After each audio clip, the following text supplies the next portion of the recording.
তিন কবুলের কত শক্তি তাই না? দুইটা মানুষকে একদম মৃত্যুর আগ পর্যন্ত একসাথে বেঁধে রাখে। হ্যালো এভরিওয়ান, আসসালামু আলাইকুম। কি অবস্থা সবার? আশা করছি সবাই অনেক ভালো আছেন। মিনি একটা ভ্লগ নিয়ে চলে আসলাম আপনাদের মাঝে। এই যে প্রথমেই আপনাদের সাথে শেয়ার করে নিচ্ছি, আমি একটা কেক মেক করছি। আর কেকটা দেখেই বুঝতে পেরেছেন এটা কিন্তু একটা অ্যানিভার্সারি থিম কেক।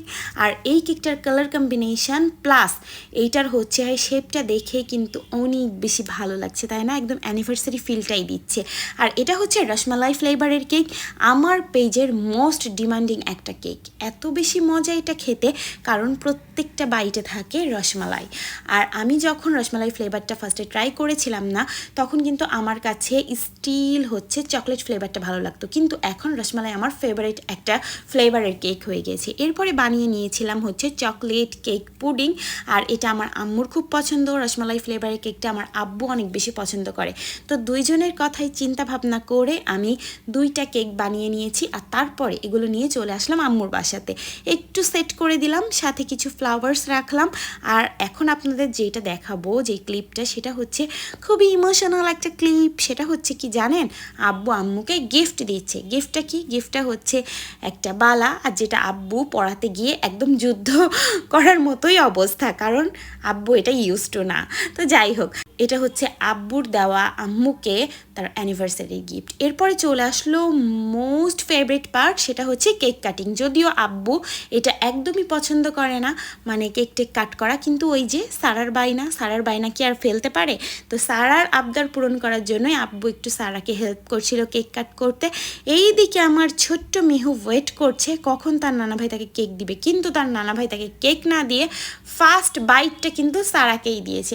আমার মিহু স্মাইল করছে, কিন্তু তার মধ্যে কিন্তু কষ্ট আছে। এরপরে সারা তাকে কেক খাইয়ে দিল। এখন আমরা রেডি শেডি হয়ে চলে যাচ্ছি ডিনারের উদ্দেশ্যে। যেহেতু আব্বু আম্মুর অ্যানিভার্সারি, আব্বু তো ছোটোখাটো ট্রিট দিবেই, এটা তো আর বলার কোনো কিছু নাই। আম্মু সবসময় বাসাতে রান্না করে, কোনো প্রোগ্রামে হোক বা যে কোনো কিছুতে, কিন্তু আজকে আমাদের বায়না ছিল যে না, আম্মু বাসাতে রান্না করবে না, আমরা বাইরে গিয়ে খাওয়া দাওয়া করবো, কারণ এটা আম্মুর জন্য অনেক বেশি কষ্ট হয়ে যায়। এরপরে আমরা চলে আসলাম ঢাকা কাচ্চি বাড়িতে। ওয়েট, ঢাকা কাচ্চি বাড়ির নাম হলেও কিন্তু এটা চুয়াডাঙ্গাতেই, মানে আমরা কিন্তু ঢাকাতে যাইনি, চুয়াডাঙ্গাতেই আমাদের এই কাচ্চি বাড়িটা ওপেন হয়েছে। এখানে আমি এর আগে কাচ্চিটা ট্রাই করিনি, কিন্তু আমি এখানকার অন্যান্য ফুডগুলো ট্রাই করেছি, আমার কাছে ভালো লেগেছে। তো এখানে আসার পরে আমরা এখানে ইন্টেরিয়র ডিজাইনটা দেখছিলাম। এখানে বসার যে জায়গাগুলো আছে সেগুলো খুবই ভালো, মানে যেহেতু আম্মু সচরাচর সবার সামনে যায় না, সো আম্মুর জন্য একটা প্রাইভেট প্লেস আছে এখানে। তো যাই হোক, এখানে বসে আমরা ফুডের জন্য ওয়েট করছিলাম। এরপরে আমরা তো খুবই হতাশ হয়ে গেলাম, কারণ এখানে এসে আমরা কাচ্চি তো অর্ডার দিয়েছি, কিন্তু কাচ্চির সাথে আরেকটা জিনিস না খেলে কিন্তু একদমই ভালো লাগে না, মানে কাচ্চিটা একদমই জমে না, সেটা হচ্ছে বোরহানি। তো এখানে বোরহানিটা শেষ হয়ে গিয়েছে। এরপরে ভাবলাম যে আমরা কাবাব অর্ডার করি। ও মা, শুনছি সেটাও নাই। তো আশেপাশে অনেকগুলো বিরিয়ানির যেই শপগুলো আছে, সারার বাবা সেখানে গিয়ে একটু খোঁজ খবর নিল যে সেখানে বোরহানি বা কাবাব পাওয়া যাবে কিনা।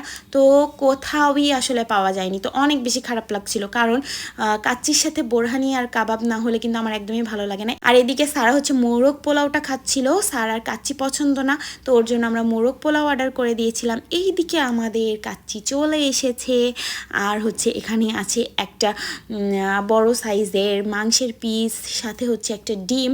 যেহেতু হাফ প্লেট আমি অর্ডার করেছিলাম, কারণ আমি ফুল প্লেট কখনোই খেতে পারবো না, আমি হাফ প্লেটটাই অনেক কষ্ট করে শেষ করেছি। তো দেখুন আমি কি মজা করে মাখিয়ে খাচ্ছিলাম, মানে এখন যখন আমি ভিডিওটা এডিট করছি তখন আমার মুখে আবারও পানি চলে আসছে, কিন্তু এর সাথে যদি আমি বোরহানি পেতাম আমার খাবারটা আরও জমে যেত।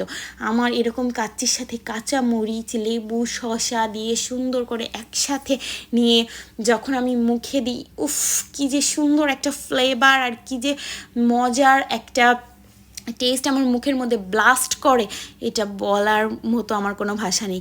বিকজ আমি কাচ্চি লাভার, কিন্তু আমি যতই কাচ্চি লাভার হই, আমার কাছে সব থেকে বেশি ভালো লাগে সুলতান ডাইন্স প্লাস হচ্ছে কাচ্চি ভাইয়ের কাচ্চিটা। তো আমি নেক্সট টাইম কাচ্চি ভাইতে যাব। আমি ঢাকাতে গিয়েছিলাম, গিয়ে কাচ্চি ভাইয়ের কাচ্চিটা ট্রাই করেছিলাম, আমার কাছে খুবই ভালো লাগে ওইটা। আমি অনেক সময় ঢাকা থেকে পার্সেল করেও নিয়ে আসি, এরকম একটা অবস্থা।